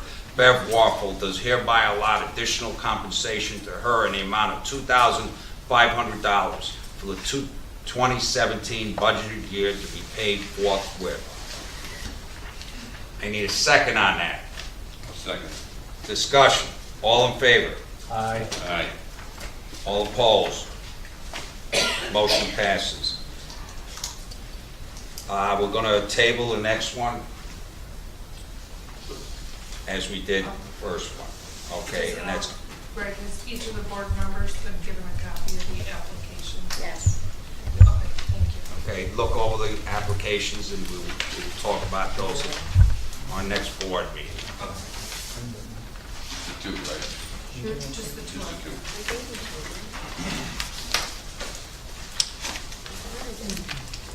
Make a motion.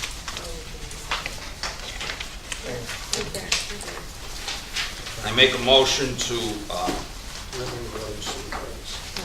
okay, there's no water and sewer credits, there's no executive session. I make a motion to pay the bills. I'll second that. Second.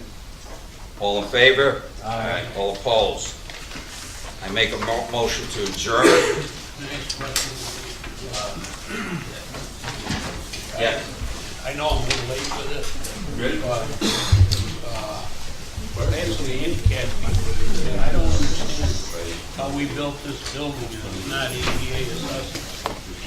I brought that up last month.